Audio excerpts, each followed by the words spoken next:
اعوذ باللہ من الشیطان الرجیم بسم اللہ الرحمن الرحیم والطین والزیتون وطور سینین وهذا البلد الامین لقد خلقنا الانسان فی احسن تقویم ثم رددناه اسفل سافلین إلا الذين آمنوا وعملوا الصالحات فلهم أجر غير ممنون فما يكذبك بعد بالدين أليس الله بأحكم الحاكمين.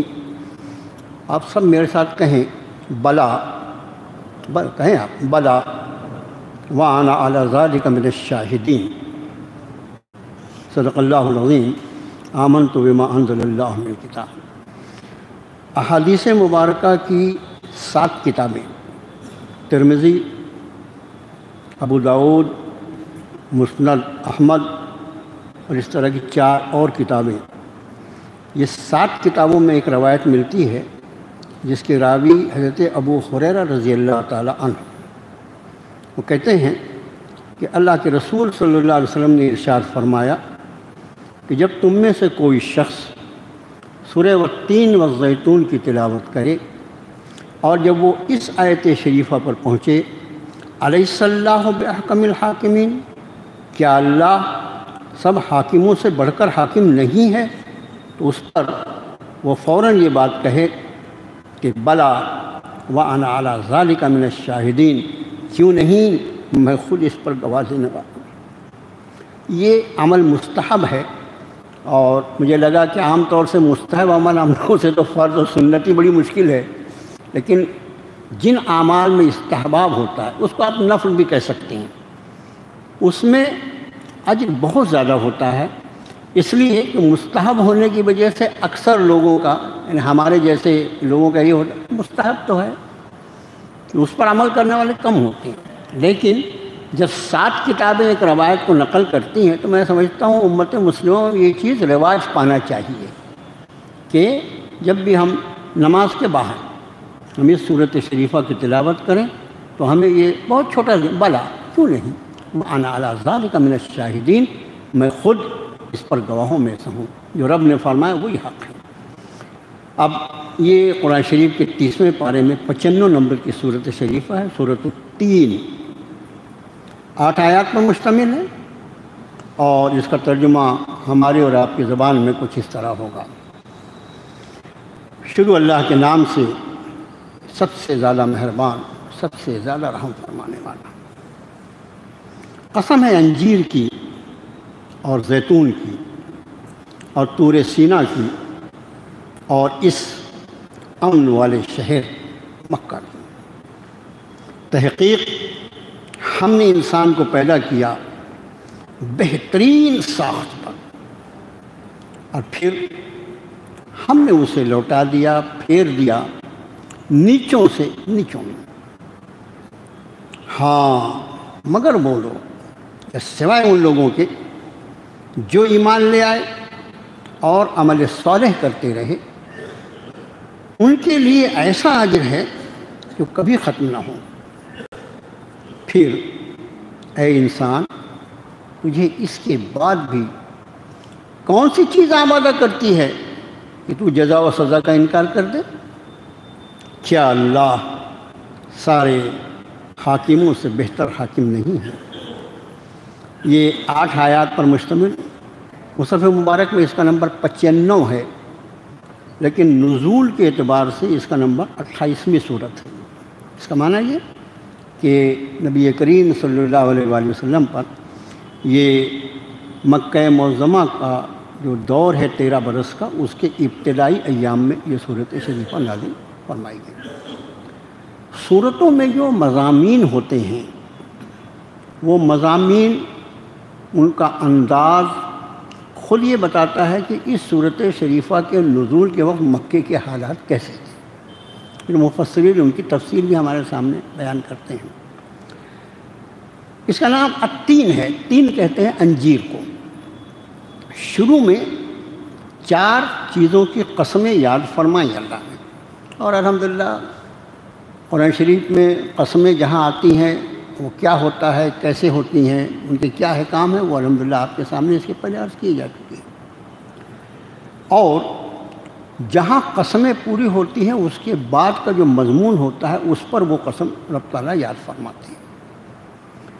یہاں پر الفاظ کے اعتبار سے تین اور زیتون یہ 2 پھلوں کے نام ہیں، انجیر اور زیتون، اور اس کے بعد طور سینا اور بلد الامین جو ہے یہ 2 مقامات کے نام ہیں۔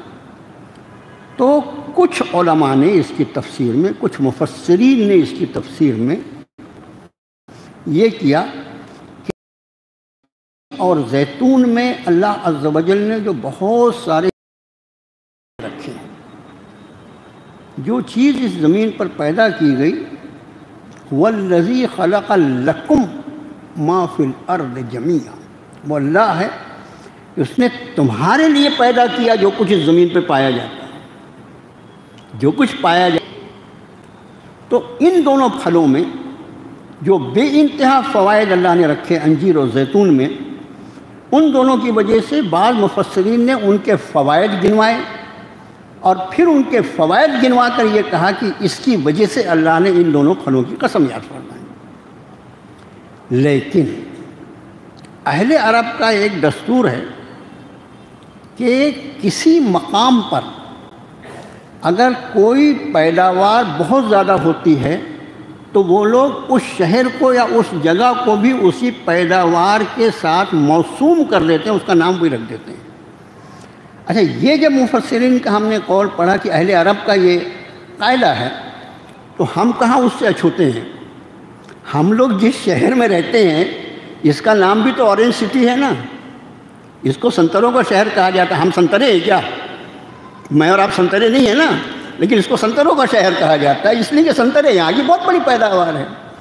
تو اس لیے بعض علماء نے یہ انجیر اور زیتون جن علاقوں میں بہت زیادہ پیدا ہوتی ہیں، نزول قرآن کے موقع پر شام اور فلسطین، یہ دونوں مقامات جو تھے، یہ دونوں پھلوں کی پیداوار کے لیے آج بھی شام اور فلسطین میں جتنی زیادہ اس کی پیداوار ہوتی ہے کہیں بھی نہیں ہوتی۔ اب انجیر آپ پوری دنیا میں ملتی ہے، لیکن کوالٹی جو ہوتی ہے، جیسے کھجوریں ہیں، کھجوریں تو ساری دنیا میں ہوتی ہیں، لیکن جناب نبی کریم صلی اللہ علیہ وسلم کے شہر کی جو کھجوریں ہیں اس کا تو ایک الگ مقام ہے نا۔ تو ٹھیک اسی طرح آج بھی انجیر اور زیتون یہ ملک شام اور فلسطین، اس علاقے میں جتنی ہائی کوالٹی کی، زبردست کوالٹی کی پائی جاتی ہے وہ کہیں نہیں ملتی۔ اس لیے بعض مفسرین نے، ان مفسرین میں ابن تیمیہ بھی، علامہ آلوسی رحمۃ اللہ علیہ بھی، یہاں تک کہ حافظ ابن کثیر رحمۃ اللہ علیہ بھی، یہ سب کے سب اس طرف گئے ہیں کہ اصل میں یہ پھلوں سے مراد وہ علاقے ہیں جہاں پر یہ پھل بہت کثرت سے پائے جاتے ہیں، اور وہ علاقے ہیں شام اور فلسطین کے۔ اب چاروں قسمیں جو ہوئیں وہ مختلف علاقوں اور مقامات کی قسمیں ہو گئیں، یعنی ان دونوں پھلوں کی جو زیادہ پیداوار ہوتی ہے وہ شام اور فلسطین میں ہے، اس کے بعد طور سینا یہ بھی ایک مقام کا نام ہے، اور بلد امین مکہ یہ بھی ایک مقام ہے۔ تو مفسرین کی کثیر تعداد جو ہے وہ یہ کہتی ہے کہ یہ چاروں قسمیں جو ہیں یہ 4 ان مقامات کی اللہ نے یاد فرمائی ہے جو انبیاء علی نبینا علیہ الصلاۃ والسلام کی بعثت کے اعتبار سے دنیا میں اہم ترین مقامات ہیں۔ اس لیے کہ آگے لقد خلقنا الانسان فی احسن تقویم جو آ رہا ہے انشاءاللہ، جس پر یہ قسم یاد کی ہے رب تعالیٰ نے، اس وقت انشاءاللہ عرض کریں گے۔ تو یہ چاروں مقامات جو ہیں، جیسے آپ فلسطین اور شام کا علاقہ حضرت ابراہیم علیہ السلام سے لے کر حضرت عیسیٰ روح اللہ تک 2.5 سے 3 ہزار سال کا طویل وقفہ ہے جو ان مقامات میں سارے جلیل القدر انبیاء کو اللہ نے پیدا کیا۔ آپ انداز فرمائیں یہ کسی زمین کے کسی حصے کو کیسے قبول کیا جاتا ہے۔ حضرت ابراہیم علیہ السلام کا اصل وطن جو ہے وہ عراق ہے، شام کا علاقہ، اس کے بعد آپ ہجرت فرما کر مکہ معظمہ آئے، وہ انشاءاللہ بلد الامین میں ہم عرض کریں گے۔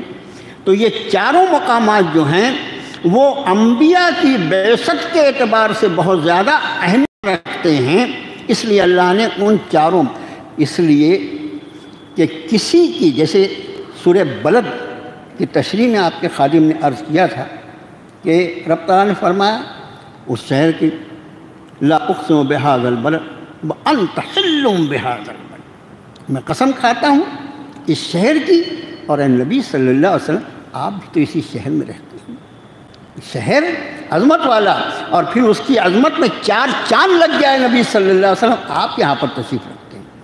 تو انبیاء کی ذات ایسی ہے کہ جن شہروں سے اور مقامات سے ان کا تعلق ہو، وہ جگہ بھی جو ہوتی ہے وہ قابل احترام ہو جاتی ہے۔ اس اعتبار سے اللہ نے اب ان چاروں قسموں کو ہم کیسے کریں گے؟ والتین والزیتون، وہ علاقے جہاں انجیر اور زیتون زیادہ پیدا ہوتی ہے، یعنی پھر ملک شام، فلسطین اور طور سینا اور مکہ معظمہ۔ یہ اکثر مفسرین نے اس کی تفسیر میں یہ نقطہ لکھا، تو معلوماتی نقطہ تھا، اس لیے آپ کے سامنے میں نے یہ عرض کیا کہ قرآن شریف سے اللہ پاک نے جو ہمیں اور آپ کو تعلق دیا ہے، کچھ ایسی باتیں جو عوام بیچاری نہیں جانتی۔ قرآن شریف سے تو عوام کا تعلق اتنا ہی ہے کہ کچھ صورتیں یاد کر لے اپنی نماز کو پڑھنے کے لیے، پھر ہمارا تیجہ ہے، 40واں ہے، 10واں ہے، 20واں ہے، قرآن خوانیاں ہیں، اور اس کے بعد بڑے میاں کی روح نہیں نکلی تو وہاں بیٹھ کے سورہ یاسین پڑھنا شروع کر دو۔ جس کتاب کو کتاب ہدایت بنا کر اللہ نے نازل فرمایا، الف لام میم ذالک الکتاب لا ریب فیہ ھدی للمتقین، میں یہ وہ کتاب تمہارے حوالے کر رہا ہوں سارے اللہ سے ڈر کے زندگی گزارنے والوں کے لیے، اس میں بھرپور رہنمائی ہے۔ امت نے اس سے صرف اتنا تعلق رکھا۔ رمضان میں تراویح سن لیتے ہیں، کچھ قرآن شریف کی تلاوت کر لیتے ہیں، اور جیسے ہی عید کا شیر خرما گیا اس کے پیٹ میں تو پھر قرآن شریف کو جزدان میں بند کر کے اتنے اوپر رکھتا ہے کہ بہت محترم کتاب ہے، بہت ہی قابل تکریم کتاب ہے۔ 11 مہینے تک اس کو بہت ادب اور اکرام سے رکھنا ہے، اگلے رمضان میں اس کو دیکھیں، اتنے ہیں۔ لیکن میرے بھائیوں، کیا یہ اللہ کا ہم پر احسان نہیں کہ اس نے اپنی کتاب سے ہم گنہگاروں کو اس دور میں بھی اتنا تعلق عطا فرما دیا کہ اس کا کچھ نہ کچھ حصہ روزانہ ہمارے اور آپ کے سامنے آتا رہتا ہے۔ محض اللہ کا فضل ہے، محض اس کا احسان ہے۔ ذالک فضل اللہ یؤتیہ من یشاء واللہ ذو الفضل العظیم، یہ اللہ کا فضل ہے، جس کو چاہتا ہے وہ عطا فرما دیتا ہے، اور یہ اللہ کی ذات انتہائی فضل والی، انتہائی کرم فرمانے والی۔ تو یہ 4 قسمیں، ملک شام، فلسطین، طور سینا اور یہ زمین، یعنی یہ مکہ۔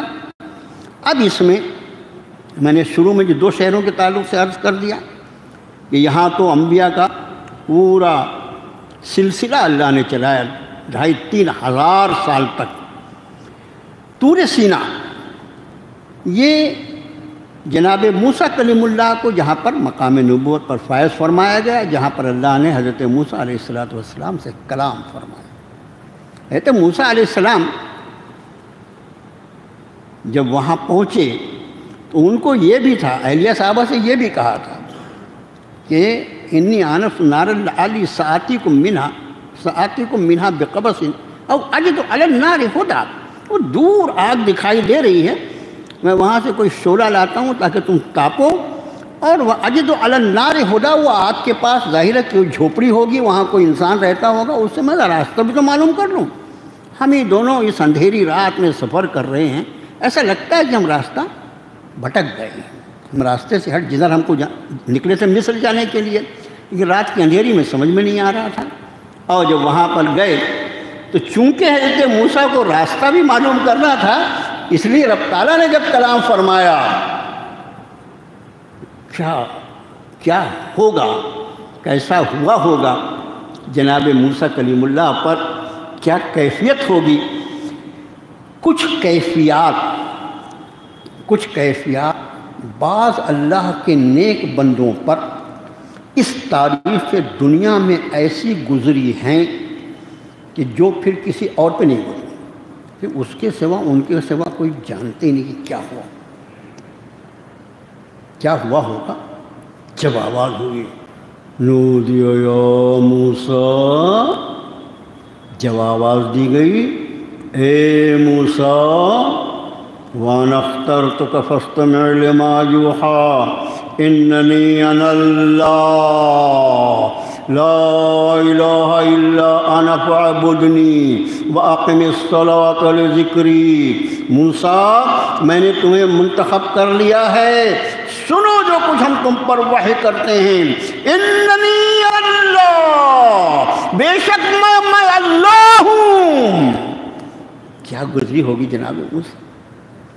مفسرین فرماتے ہیں جب اللہ نے کلام فرمایا، جب اللہ کلام فرماتا تھا حضرت موسیٰ علیہ السلام پر، وَكَلَّمَ اللَّهُ مُوسَىٰ تَكْلِيمًا، اللہ نے حضرت موسیٰ سے کلام فرمایا، یہ جناب موسیٰ کی خصوصیت ہے۔ جب اللہ کلام فرمائے گا تو آدمی اپنے کان سے سنے گا؟ نہیں، مفسرین فرماتے ہیں کہ جب رب تعالیٰ ان سے کلام فرماتا تھا تو چاروں طرف سے، ہر طرف سے ایک جیسی آواز ہے۔ اور جب اللہ کسی سے کلام فرمائے تو کان نہیں، جناب موسیٰ کا پورا جسم، پورا بدن سراپا کان بن جاتا تھا، جناب موسیٰ روئے روئے سے سنتے تھے۔ ایسی کیفیت ہوتی تھی، مفسرین نے بیان کی۔ وہ جناب موسیٰ پر منہ سے ہی جانے کیا لذت ہوگی جب رب تعالیٰ ان سے فرمایا ہوگا اننی انا اللہ، موسیٰ میں اللہ ہوں۔ اور چونکہ راستہ معلوم کر رہا تھا اس لیے اسی مطلب وہ طویل آیتیں ہیں، وہ تو آپ کو معلوم ہے، سورۃ طٰہٰ کی رب نے یہ بھی فرمایا انک بالوادی المقدس طویٰ، موسیٰ تم مقدس وادی طویٰ میں کھڑے ہو۔ راستے میں کہاں ہوں؟ انک بالوادی المقدس طویٰ، یہ مقدس وادی ہے، طویٰ ہے جہاں تم اس وقت کھڑے ہوئے۔ تو حضرت موسیٰ علیہ السلام سے جو کلام فرمایا رب تعالیٰ نے، ان کو مقام نبوت پر، رسالت پر فائز فرمایا، وہ طور سینہ ہے اور وہ ھذا البلد الامین، یہ ھذا البلد الامین اور یہ امن والا شہر یعنی مکہ، اس میں کوئی دو رائے نہیں ہو سکتی۔ صورت شریفہ جو مکی ہے اور بلد امین جو کہا جاتا ہے وہ مکہ معظمہ۔ ہمارے وہ حضرات جن کو اللہ نے حج اور عمرے کی توفیق عطا فرمائی ہوگی میری اس بات کی تصدیق کریں گے کہ جب اللہ تعالیٰ حرم شریف میں، حرم مکہ میں نماز کی توفیق عطا فرماتے ہیں اور امام جب اس صورت کی تلاوت کرتے ہیں وَھَذَا الْبَلَدِ الْأَمِينَ، جس کو معنی سمجھتا ہے اس کی روح وجز میں آ جاتی ہے کہ پروردگارا یہ زمین جس پر آپ نے مجھے کھڑا کیا ہے، جہاں میں اس وقت آپ کے سامنے ہاتھ بھالے کھڑا ہوا ہوں، یہ زمین کی آپ نے قسم یاد فرمائی، کیا کریمانہ فیصلہ فرمایا کہ جس زمین کی قسم یاد فرماتے ہیں اس زمین پر مجھے کھڑا کر۔ اسی طرح عام طور سے دوران حج میں نے یہ محسوس کیا تھا کہ حج کے دوران جو وہاں کے ائمہ یعنی حرم مکہ کے ائمہ جو ہیں عام طور سے ایسی صورتیں اور ایسی آیتیں زیادہ لیتے ہیں جس میں مکہ معظمہ کا اور وہاں کا تذکرہ ہوتا ہے، اور حرم مدینہ کا میں نے یہ دیکھا الحمدللہ کہ وہاں کے ائمہ جو ہیں وہ جہری نمازوں میں عام طور سے ان آیتوں اور صورتوں کو لیتے ہیں جس میں نبی کریم صلی اللہ علیہ وسلم کا ذکر ہوتا ہے۔ وہاں پر آپ مدینہ طیبہ میں امام کے پیچھے ہاتھ باندھے کھڑے ہوئے ہیں فجر میں، اور جب وہ شروع کرتا ہے یا ایھا المزمل، اے چادر کے لپیٹنے والے، تو یہاں تو جب یا ایھا المزمل کہا جائے تو ہم کو لگتا ہے قرآن کے الفاظ ہیں، لیکن جب وہاں کہا جائے کہ لگتا ہے کہ جس کو بلایا جا رہا ہے وہ مزمل یہی بازو میں لیٹے ہوئے ہیں، یہی آرام فرما رہے ہیں، انہی کو خطاب کر کے رب کائنات فرما رہا ہے یا ایھا المزمل، اے چادر کے لپیٹنے والے، اے کپڑے کے لپیٹنے والے۔ بہرحال ھذا البلد الامین، یہ امن والا شہر، مسجد حرام اور اس کے اطراف کا وہ پورا حصہ جو حرم کہلاتا ہے۔ پوری دنیا میں حرم کے احکام الگ ہیں، یہ خیال رکھیں۔ کچھ مردود ایسے پیدا ہو گئے ان کا بھی کس لیے غیروں کو یہاں آنے کے لیے منع کرنا چاہیے؟ لوگ آ کے دیکھیں تو صحیح بیت اللہ شریف کیسا ہے، وہ آنے تو ہم کو ذرے مبادلہ ملیں گے نا، پیسہ پیسہ پیسہ، لعنت تو ایسی سوچ پر، اللہ کی لعنتیں برسیں۔ ہم تو یہ کہتے ہیں اللہ تعالیٰ اس زمین پر ان کی صورتیں مسخ کرتے، جس زمین کو اللہ نے بیت الحرام بنایا ہے، جس کے لیے رب تعالیٰ نے سورۃ توبہ میں آیت شریفہ نازل فرمائی، یا ایھا الذین آمنوا انما المشرکون نجس فلا یقربوا المسجد الحرام بعد عامہم ھذا، اے ایمان والو سنو، یہ مشرک نجس ہے، پلید ہے، گندے ہیں، خلیظ ہیں، سراپا نجاست ہیں، یہ اس سال کے بعد اس مسجد حرام کے قریب نہ آئے۔ یہ اس لیے کہ اس صورت شریفہ کے اس آیت شریفہ کے نزول کے پہلے میلاد الحج چل رہا تھا، اب یہ آیت شریف نازل ہوئی، سورۃ توبہ نازل ہوئی، اور یہ طے ہو گیا کہ اب مشرکوں کے لیے کوئی موقع نہیں ہے، حدود حرم میں ان کا سایہ نہیں آنا چاہیے، اتنے پلید نجس ناپاک نکل جانا، خبردار۔ اچھا اب یہ بھی ساتھ فلا یقربوا المسجد، وہ مسجد حرام کے قریب نہ ہے۔ مسجد حرام کہاں ہے اور حدود حرم کہاں سے شروع ہوتی ہے؟ آپ جب جدے سے جاتے ہیں تو حدود حرم کہاں شروع ہوتی ہے، اور پھر یہ حدود حرم پورے یعنی مکہ معظمہ کا پورا بڑا حصہ جو ہے اس کے اطراف میں ہم یہ کہہ سکتے ہیں کہ اس کے مربع اسکوائر میل میں اگر نکل تو کئی 100 مربع اسکوائر میل میں ہے، وہ کئی 100 مربع میل میں ہے وہ علاقہ جو حدود حرم کہلاتا ہے۔ اب یہ امن والا شہر، یہ پر خاص احکام ہیں حرم کے، اور اس کے بعد اس شہر کو آباد کرنے میں بھی جناب ابراہیم علیہ نبی الصلوۃ والسلام اور ان کی نسل کا احسان۔ پہلے کیا تھا، یہ جب امی ہاجرہ رضی اللہ تعالی عنہا کو لا کر یہاں بسایا حضرت ابراہیم نے اور چھوڑ کر چلے گئے، شیرخوار بچے حضرت اسماعیل جب ان کی گود میں تھے، یہاں کیا تھا؟ کچھ نہیں تھا، پہاڑیاں تھیں، بنجر میدان تھا، کچھ نہیں تھا، نہ آدم تھا نہ آدم ذات تھا۔ اللہ نے جناب اسماعیل کے پیروں کی رگڑ سے اور حضرت ہاجرہ کی دعاؤں کی اور ان کی تڑپ کی برکت سے اللہ نے وہاں زمزم کا چشمہ جاری فرمایا، اور اس کے بعد وہاں پر آباد ہوئی وہ جگہ، اور پھر آباد ہونے کے بعد وہاں پر مسجد بیت اللہ شریف کی تعمیر حضرت ابراہیم کے دست مبارک سے ہوئی، اور پھر وہ حضرت ابراہیم کی دعا ہے، رب اجعل ھذا بلدا آمنا، اے اللہ اس شہر کو تو امن والا شہر۔ تو یہ 4 مقامات کی قسم یاد فرمائی رب تعالیٰ نے، کس بات پر؟ لقد خلقنا الانسان فی احسن تقویم، ہمیں بھی اللہ نے انسان بنایا، ہمیں اللہ نے الحمدللہ انسان بنایا، اس کے لیے بھی اپلیکیشن کیے تھے، درخواست دیے تھے اللہ پاک ہم کو بھی انسان بنانا۔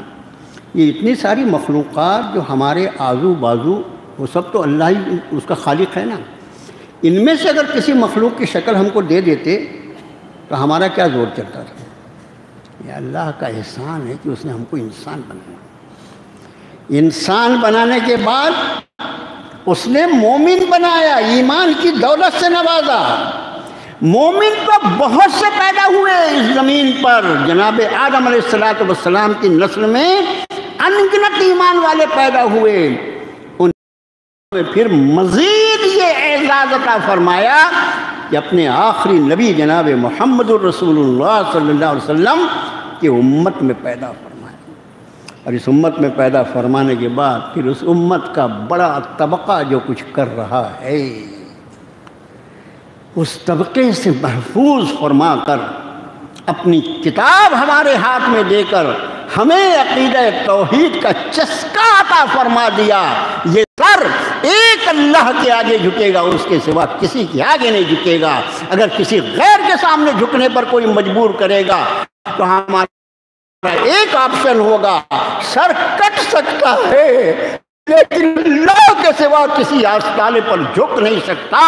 اللہ کے سوا وَأَنَّ الْمَسَاجِدَ لِلَّهِ فَلَا تَدْعُوا مَعَ اللَّهِ أَحَدًا، سجدے کے سارے حقوق صرف اللہ کے لیے ہیں، اللہ کے ساتھ کسی کو ملا کر نہیں پکاریں گے۔ یہ عقیدہ توحید عطا فرمایا، کتنا احسان، خدا کی قسم اگر اس کا ہمیں احساس ہو جاتا، اس کا احساس ہمیں احساس نہیں، اس کا احساس انشاءاللہ حشر کے میدان میں ہوگا، جب ایمان لانے کے بعد بھی مشرکانہ عقیدہ لے کر آدمی جائے اس کی بارگاہ میں، تب سمجھ میں آئے گا کہ اللہ نے ہم پر کتنا بڑا احسان فرمایا۔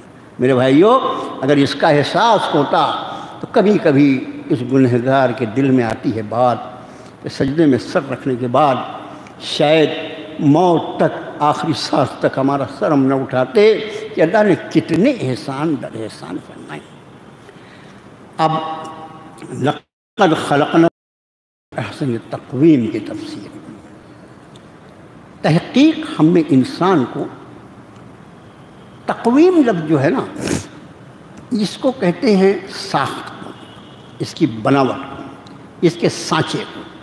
تو اس کا ترجمہ اکثر آپ کئی ترجمے دیکھیں گے تو اس میں یہ ملے گا کہ ہم نے اس کو بہترین سانچے میں ڈالا ہے۔ بعضوں نے ترجمہ کیا ہم نے اس کو بہترین ساخت پر پیدا کیا۔ انسان خود بھی اپنی تخلیق کے اعتبار سے بھی اللہ عز و جل نے اس کو ساری مخلوقات سے زیادہ حسین بنایا اور خوبصورت بنایا۔ اس آیت شریفہ کے تشریح میں کچھ ایسی باتیں ہیں جو ہم کو ہمیشہ یاد رکھنے کی کوشش کرنی چاہیے کہ انسان کو، ساری مخلوقات جو ہے اس میں انسان کو اللہ نے سب سے زیادہ حسین اور خوبصورت بنایا۔ انسان کے جسم میں علماء یہ کہتے ہیں کہ اس میں ایک عالم صغرا ہے، ایک چھوٹی دنیا اللہ نے ہر انسان کے جسم میں آباد کر رکھا ہے۔ پھر اللہ نے دوسری مخلوقات جیسے اور دوسرے جاندار جو ہیں وہ کھانا پینا، اپنی جنسی خواہش پوری کرنا، بول و براز کرنا، یہ سب چیزیں جو ہیں یہ دوسرے بہت سے سبھی جانداروں میں پائی جاتی ہیں۔ تو انسان بھی یہ سب کرتا ہے، ہاں انسان کی بھی یہ سب ضرورتیں ہیں، لیکن ایک مشہور مقولہ ہے عربی زبان کا، وہ یاد رکھیں۔ وہ مقولہ یہ ہے کہ خلق اللہ آدم علی صورتہ۔ یہ مقولہ حدیث شریف نہیں ہے، یہ واضح کر دوں میں، اس لیے کہ ریکارڈ بھی ہوتی ہے الحمدللہ تقریر درس، یہ بات یہ حدیث شریف نہیں ہے، ایک مشہور مقولہ ہے کہ خلق اللہ الآدم علی صورتہ۔ اللہ نے حضرت آدم کو اپنی صورت پہ پیدا کیا۔ صورت سے مراد کیا ہے؟ ظاہر ہے اللہ کا کوئی جسم معاذ اللہ ہے نہیں، وہ تو اللہ ہے، اس کا جسم ہاتھ پیر کچھ بھی نہیں، وہ اپنی شان کے مطابق اللہ ہے۔ کیسا اللہ ہے؟ اللہ تعالیٰ جنت میں داخلہ ہم کو اور آپ کو عطا فرمائے، انشاءاللہ وہاں اس کا دیدار بھی ہو جائے گا۔ تو اس مقولے کا معنی یہ ہے کہ انسان میں دوسرے جانداروں کی جو ضروریات ہیں، ان ضروریات کے علاوہ انسان کو اللہ نے عالم بنایا۔ عالم کون ہے؟ عالم الغیب کون ہے؟ اللہ کی ذات ہے نا۔ انسان کو عالم بنایا، انسان کو سمیع اور بصیر بنایا، دیکھنا اور سننا یہ تو دوسرے جاندار بھی کرتے ہیں، لیکن اس کی سماعت اور بصارت سب سے زیادہ عطا فرمائی۔ اس زمین پر بیٹھ کر یہ انسان جو ہے یہ ساتوں آسمان کے پرے اللہ کی کتاب کی روشنی میں جنت و جہنم کو دیکھتا ہے، لوح محفوظ کو دیکھتا ہے، اور ساری وہ مخلوقات جو اللہ نے زمینوں کے اندر، آسمانوں کے اوپر، وما بینہما، ان سب کو اللہ تعالیٰ اس کو اپنی کتاب کی روشنی میں یہی دکھا دیتے ہیں۔ سماعت، اس کی سماعت و بصارت کو کیا کہیں۔ اس کے بعد اس میں اللہ نے محبت رکھی ہے، مودت رکھی ہے، اس میں رحمت کا جذبہ رکھا ہے۔ یہ ساری صفات اللہ کی ہیں۔ رحیم اللہ ہے، رحمان اللہ ہے، ودود اللہ ہے، کریم اللہ ہے، رحیم اللہ ہے، غفور اللہ ہے، یہ ساری صفات اللہ کی ہے۔ العالم اللہ ہے، یہ ساری صفات اللہ کی ہیں۔ اس نے اپنی صفات کا کچھ پرتو، اس کو کیا کہتے ہیں؟ اپنی صفات کا کچھ پرتو اس انسان میں رکھا ہے، اس لیے فرمایا لقد خلقنا الانسان فی احسن تقویم، ہم نے اس کو سب سے زیادہ خوبصورت سانچے میں ڈالا، کیونکہ وہ صفات جو حضرت حق جل مجدہ کی ہے اس کا پرتو اگر کسی مخلوق میں اللہ نے رکھا ہے تو وہ صرف انسان ہے۔ انسان کے سوا دوسروں میں یہ چیزیں نہیں رکھی۔ پھر اس کے آگے کی بات، حضرت علامہ قرطبی، امام قرطبی رحمۃ اللہ علیہ نے اپنی تفسیر قرطبی میں ایک واقعہ نقل کیا ہے، بڑا دلچسپ واقعہ ہے۔ انہوں نے واقعہ نقل کیا کہ خلیفہ جعفر منصور یہ خلیفہ تھا، اور اس کے درباریوں میں ایک بہت مشہور شخص تھا، بڑا عالم دیندار قسم کا، اس کا نام عیسیٰ ابن موسیٰ، نام کیا ہے؟ عیسیٰ ابن موسیٰ، اس شخص کا نام تھا، اور خلیفہ کے دربار میں اس کا خاص مقام تھا۔ اس کی بیوی بہت خوبصورت تھی۔ وہ ایک دن چاندنی رات میں اپنی بیوی کے ساتھ بیٹھا ہوا گفتگو کر رہا تھا، اور بات بات میں کبھی کبھی لہر آ جاتی ہے آدمی کو۔ لہر جو ہے ٹھیک ٹھیک لہر آئے تو ٹھیک ہے، الٹی سیدھی لہر آ جائے تو آدمی کہاں لے کے چلی جاتی ہے۔ وہ لہر میں آ گیا اور اپنی بیوی کے حسن کی تعریف کرنے کے انداز میں اس کی زبان سے ایک جملہ نکل گیا کہ تجھ پر 3 طلاق اگر تو چاند سے بھی زیادہ حسین نہیں ہے۔ یا اللہ، جیسے خاتون بھی جو تھی وہ عالمہ تھی، جیسے ہی اس نے یہ کہا کہ تجھ پر 3 طلاق اگر تو چاند سے زیادہ خوبصورت نہیں ہے، تو وہ خاتون جو تھی وہ اٹھ کے چلی گئی، اور اس نے کہا کہ اب آپ نے مجھے 3 طلاق دی، اب 3 بولنے کی کیا ضرورت تھی؟ وہ بھی اپنے جیسے ابھی آج کل کے پگلے وہ اسی میں سے تھا، وہ بھی تو 3 بولنے کی ایک سے کام چلتا تھا نا، 3 بول ڈالا بھائی نے۔ تو وہ خاتون نے کہا جب 3 طلاق ہو گئی تو باقی تو کچھ بچا ہی نہیں نا، کوئی راستہ نہیں ہے کہ اب دوبارہ تعلق استوار ہو۔ اٹھ کے بیچاری چلی گئی، رونے لگی۔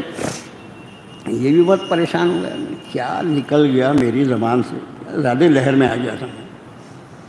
اگلے دن دربار میں پہنچا، خلیفہ سے کہا، رات میں بڑی عجیب بات ہوئی۔ کیا ہوا؟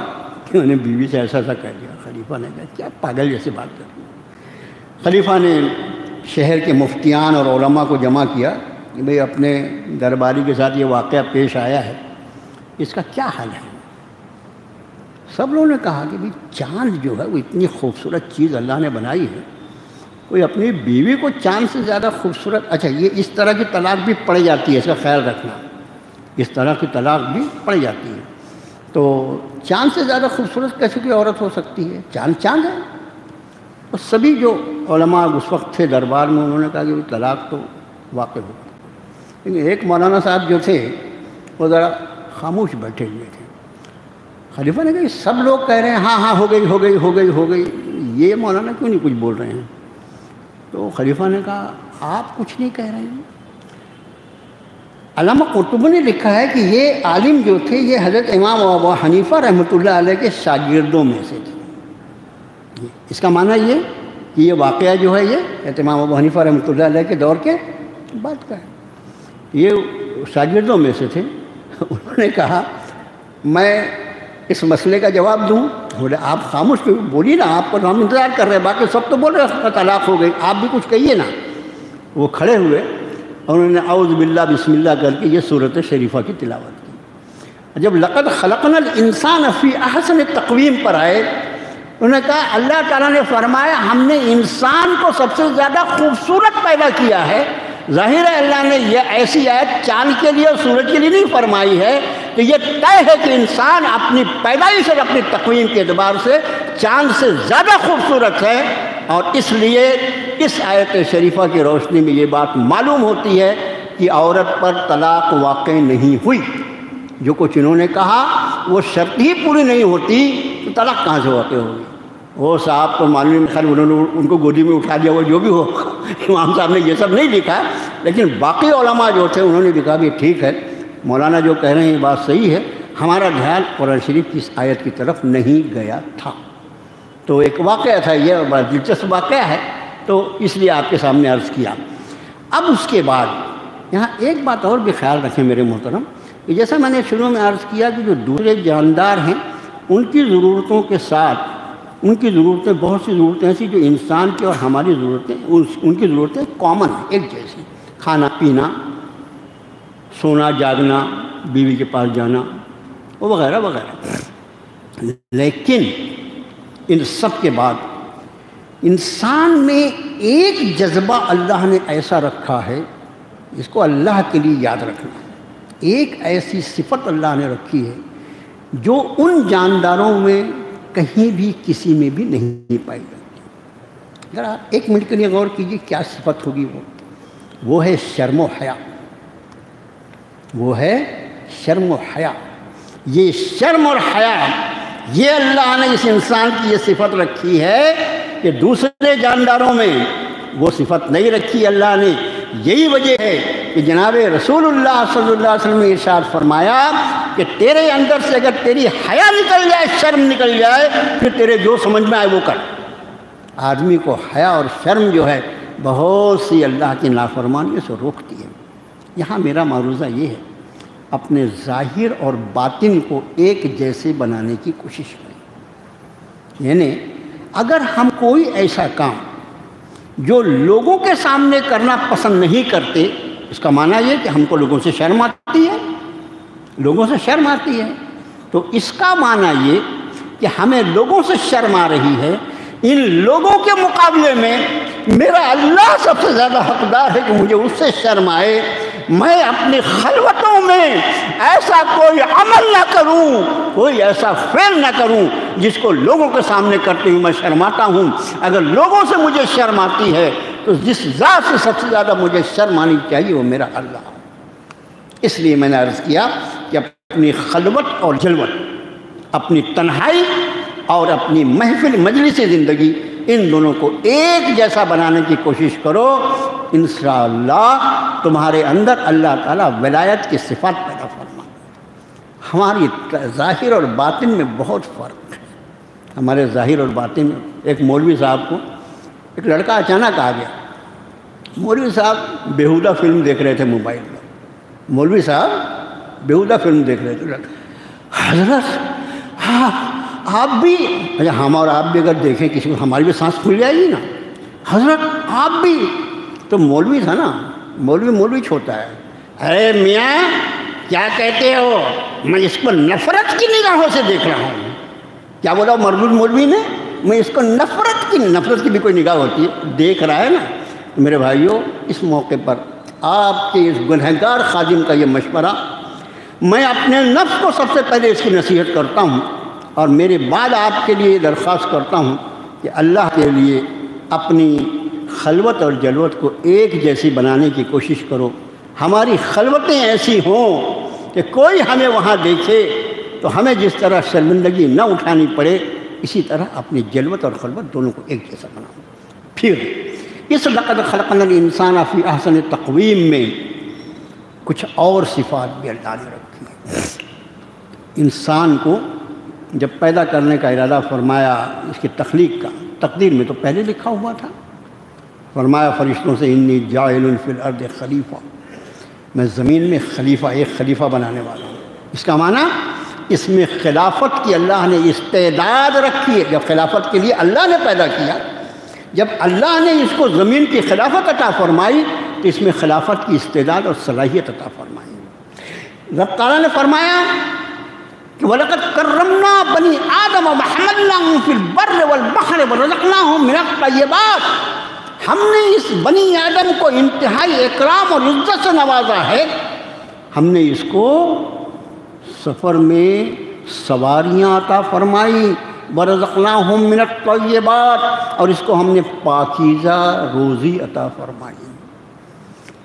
پاکیزہ روزی دوسرے جاندار بھی کھاتے ہیں، پاکیزہ، حرام، حلال، جائز، ناجائز، اپنا، پرایا، یہ کچھ بھی نہیں، کھانا ہے، کھانے کی چیزیں کھا دو، اس کو طیب۔ یہاں ایک نقطہ یاد رکھیں، طیب کا مطلب ہوتا ہے پاک، اور یہ طیب لفظ جو عربی میں ہے اس کا اپوزٹ لفظ آتا ہے خبیث۔ اس کا اپوزٹ لفظ کیا ہے؟ خبیث، ناپاک۔ تو طیب کا مطلب ہوتا ہے ہم نے اس بنی آدم کے لیے پاکیزہ روزی بنائی ہے۔ جتنی چیزیں شریعت مطہرہ میں حلال ہیں وہ سب کی سب پاک ہیں، اور جتنی چیزیں شریعت مطہرہ میں حرام ہیں وہ سب کی سب ناپاک ہیں، چاہے وہ آپ کو پاک دکھائی دیتی ہوں۔ مجھے کیسی دکھتی ہے اس سے کوئی مطلب نہیں بھائی، حقیقت کے اعتبار سے یہ بات میں خاص طور سے اس لیے عرض کر رہا ہوں کہ یہ بہت اہم مضمون ہے۔ جیسے آپ دیکھیے شراب یہ حرام ہے نا، ناپاک ہے۔ اگر ہمارے کپڑے یا جسم پہ لگ جائے تو جو حکم پیشاب پاخانے کا ہے وہی حکم جو ہے وہ شراب کا ہے۔ ٹھیک اسی طرح روپیہ پاک ناپاک ہوتا ہے کیا؟ روپیہ ارے ہمارا تو کتنا بھی ناپاک ہو، جیب میں رکھنا ہے نا، کو تو منہ میں رکھنا ہے اس کو۔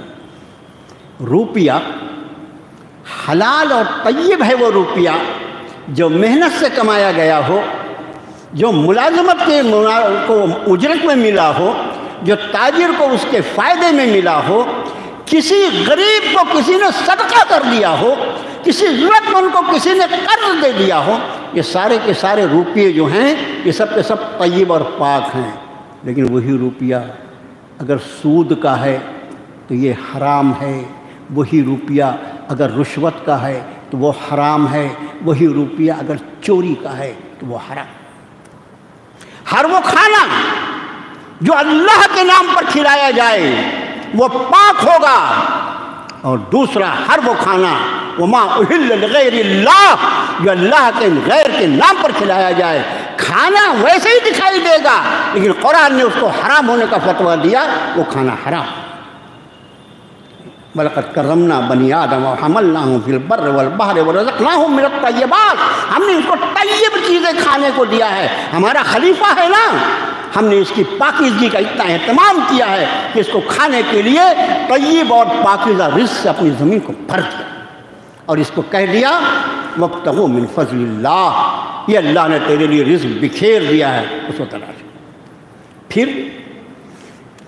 سورہ احزاب میں فرمایا اِنَّا عَرَضْنَا الْأَمَانَةَ عَلَى السَّمَاوَاتِ وَالْأَرْضِ وَالْجِبَالِ وَأَبَيْنَ أَن يَحْمِلْنَهَا وَأَشْفَقْنَ مِنْهَا وَحَمَلَهَا الْإِنسَانُ، ہم نے بار امانت پیش کیا تھا کس پر؟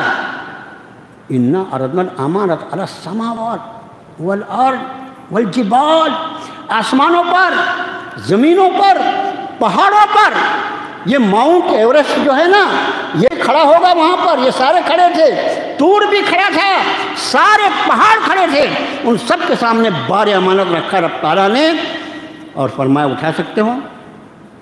رب نے فرمایا فَأَبَيْنَ أَن يَحْمِلْنَهَا وَأَشْفَقْنَ مِنْهَا، اس کو اٹھانے سے معذرت کر دی، ڈر گئے، اتنی بھاری امانت، وَحَمَلَهَا الْإِنسَانُ، انسان نے اس کو اٹھا لیا۔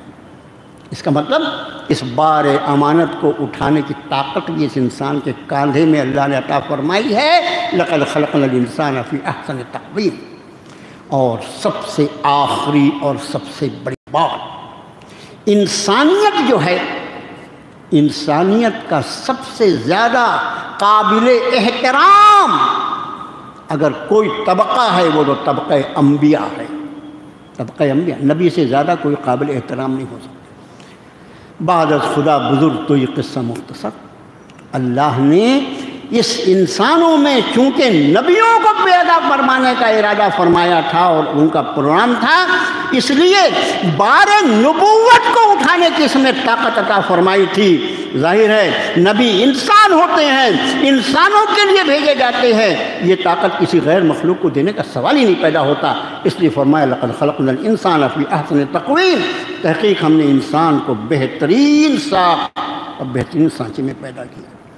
ثم رددناہ اسفل سافلین، اور پھر اس کو رد کہتے ہیں لوٹانے کو، پھر اس کو پھیر دیا، پھر اس کو لوٹا دیا، اسفل سافلین۔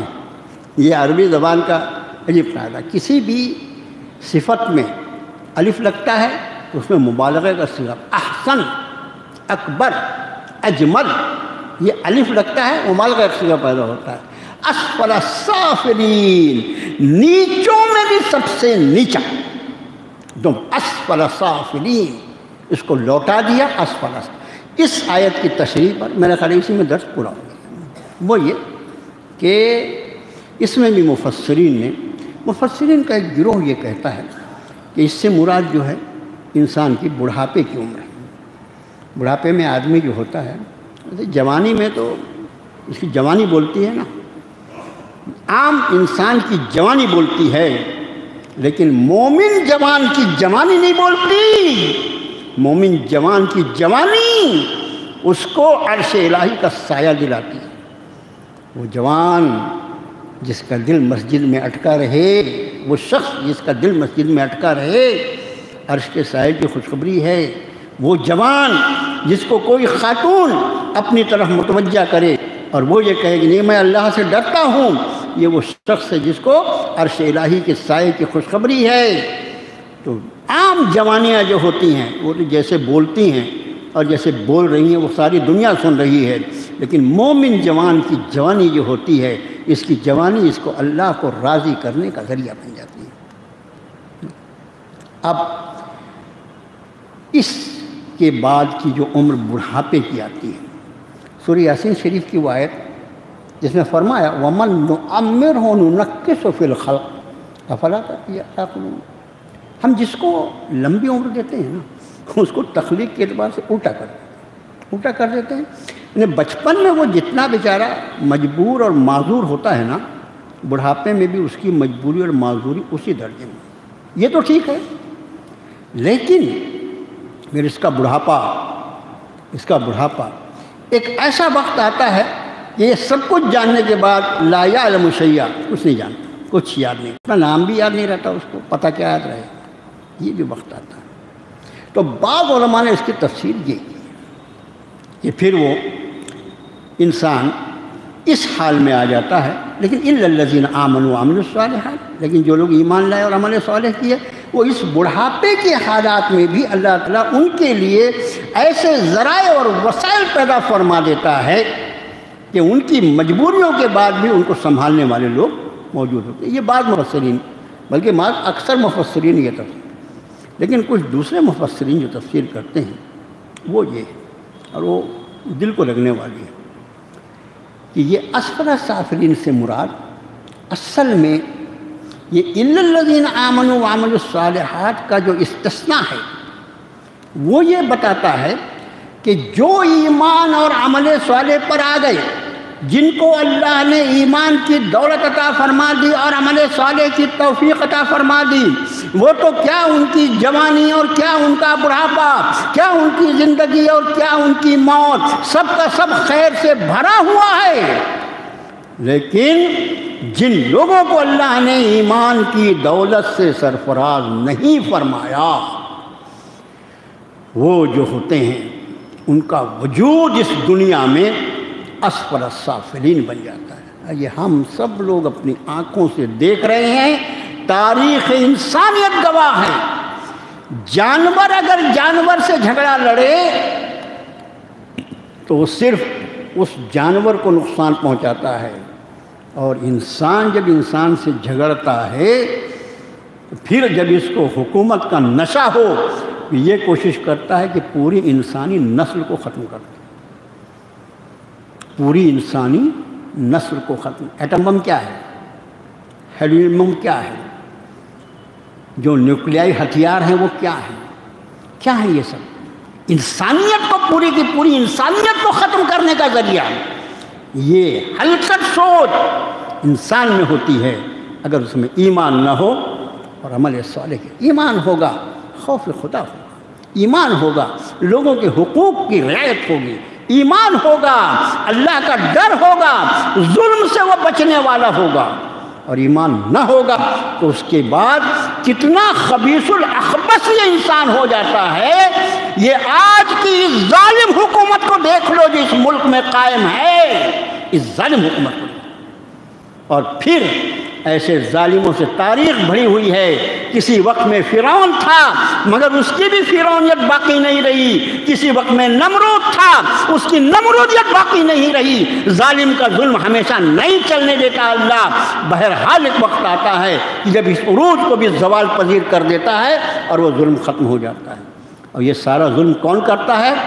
وہ جس کو ایمان کی دولت سے اللہ نے سب ایمان آ گیا، اس کے بعد تو اس میں احترام انسانیت آتا ہے، ایمان کے ساتھ احترام انسانیت آتا ہے۔ اور اس کا معنی یہ کہ ایمان نہ ہو تو یہ آدمی، یہ قرآن کے الفاظ ہیں، بل اولئک کالانعام بل ہم اضل، یہ چوپایوں کی طرح، جانوروں کی طرح ہیں، بلکہ ان سے بھی زیادہ گئے گزرے ہیں۔ یہ قرآن نے کہا اولئک کالانعام بل ہم اضل، یہ تو جانور بلکہ جانور سے بھی بدتر ہیں۔ کیوں؟ اس لیے کہ آمنوا وعملوا الصالحات کی صفت ہو گئی۔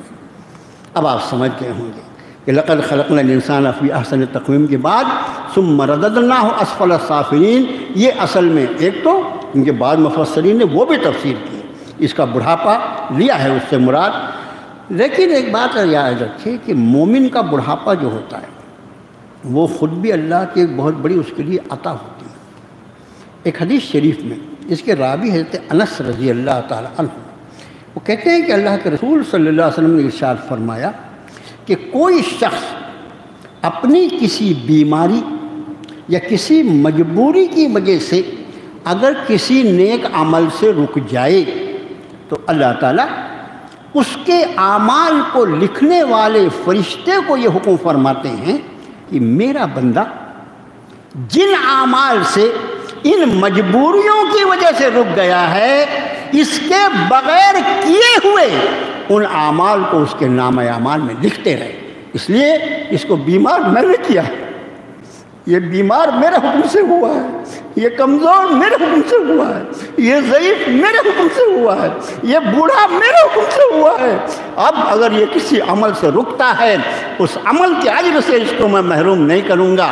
یہ تو میرا بنایا ہوا قانون ہے، اس پہ بڑھاپا آنا ہی تھا، اس کو کمزور ہونا ہی چاہیے تھا، یہ میرا قانون ہے۔ لیکن میرے اس قانون کے پورا ہونے کی وجہ سے یہ جن نیکیوں سے رہ جاتا ہے، ان ساری نیکیوں کا اندراج اس کے نامہ اعمال میں مسلسل کیا جاتا ہے۔ اس اعتبار سے مومن کا بڑھاپا بھی کیا ہے۔ دوسری حدیث شریف وہ تو عجیب ہے، جس میں اللہ کے رسول صلی اللہ علیہ وسلم فرمایا کہ جب اللہ کے سامنے کوئی پکے بال والا اپنے ہاتھ پھیلاتا ہے، پکے بال میں جب کوئی اللہ کے سامنے اپنے ہاتھ، اللہ تعالیٰ نے فرمایا، یہ حدیث قدسی کے جیسا مضمون ہے، اب نے فرمایا اللہ تعالیٰ یہ فرماتا ہے کہ جب کوئی پکے بال والا میرے سامنے ہاتھ پھیلاتا ہے تو مجھے اسے خالی ہاتھ واپس کرتے ہوئے شرم آتی ہے۔ میں نے اس کو